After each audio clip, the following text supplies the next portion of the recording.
नमस्कार, मैं हूं विजयश्री और आप देख रहे हैं नुक्कड़ क्रॉनिकल्स। इंदौर के भागीरथपुरा इलाके में दूषित पानी से फैली बीमारी अब सिर्फ एक स्थानीय संकट नहीं रही।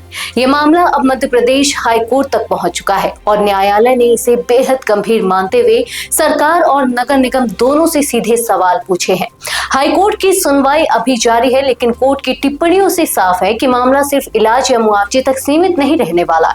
इस पूरे मामले में Indore high court bar association के अध्यक्ष रितेश इनानी ने जनहित याचिका यानी PIL दाखिल की है।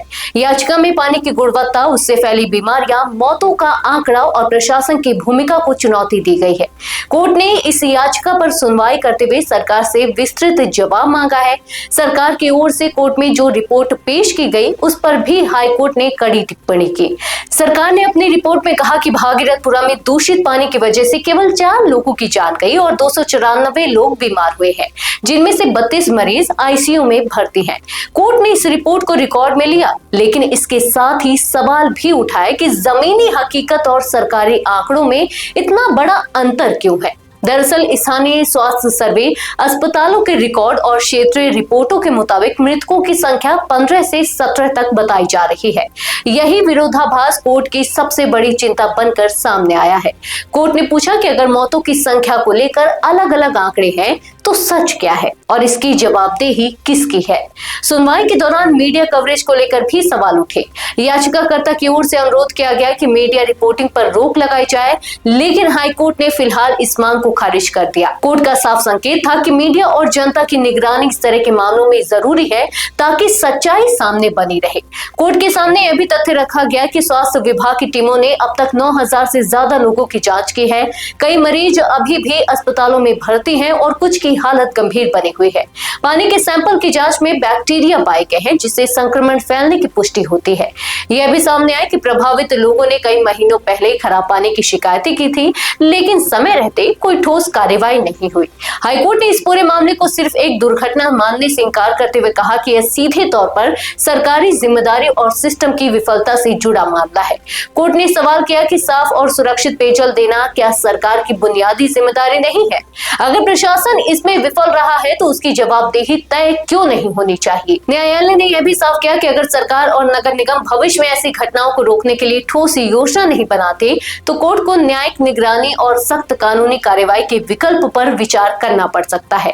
हाईकोर्ट की टिप्पणी काफी तल्ख रही। अगर पीने का पानी भी सुरक्षित नहीं है तो सिस्टम आखिर किस काम का है? इधर राजनीतिक स्तर पर भी मामला लगातार गर्माता जा रहा है। आज कांग्रेस नेता जीतू पटवारी भागीरथपुरा पहुंचे, जहां उन्होंने प्रभावित लोगों से मुलाकात की और सरकार पर सीधे सवाल खड़े किए। उन्होंने नगरीय प्रशासन मंत्री कैलाश विजयवर्गीय के इस्तीफे की मांग करते हुए कहा कि यह कोई छोटी लापरवाही नहीं बल्कि जानलेवा चूक है। जीतू पटवारी ने मुख्यमंत्री को लेकर भी कड़ा बयान दिया। उन्होंने कहा कि सिर्फ 2-2 लाख रुपए का मुआवजा देकर सरकार अपनी जिम्मेदारी से नहीं बच सकती। किसी की जान की कीमत पैसों से नहीं लगाई जा सकती।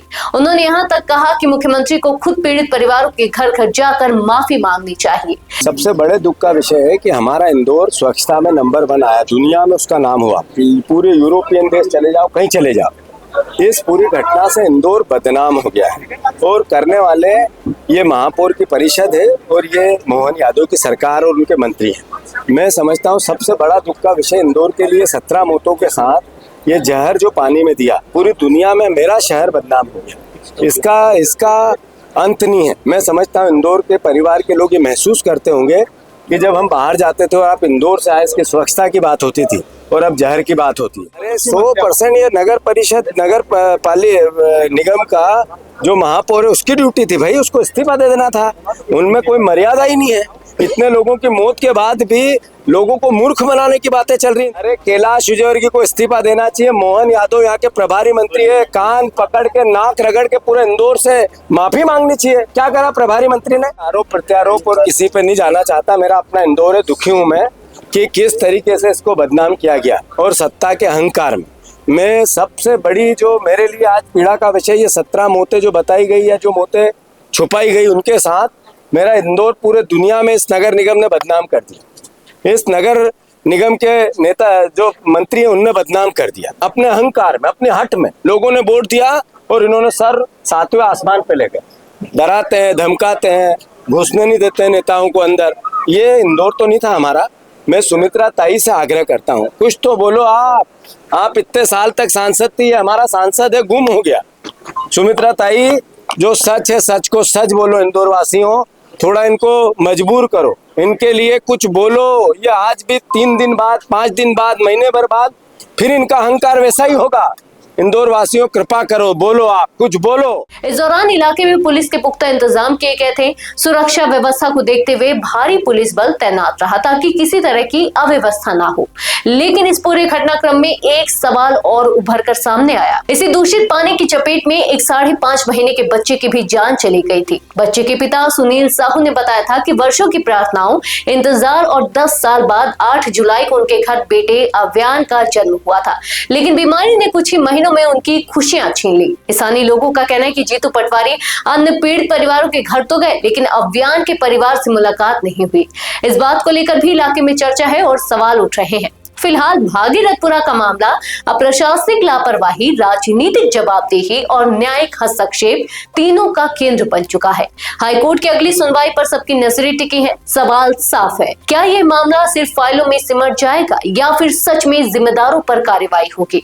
इंदौर के भागीरथपुरा से उठी यह आवाज अब पूरे सिस्टम से जवाब मांग रही है। आज के लिए बस इतना ही। अगर आपके इलाके में कोई समस्या है तो आप चुप मत रहिए, अपनी शिकायत हमें भेजिए। नुक्कड़ क्रॉनिकल्स आपकी आवाज को जिम्मेदारों तक पहुंचाएगा, निष्पक्षता और गोपनीयता के साथ। नुक्कड़ क्रॉनिकल्स, जनता की आवाज, जनता की ताकत।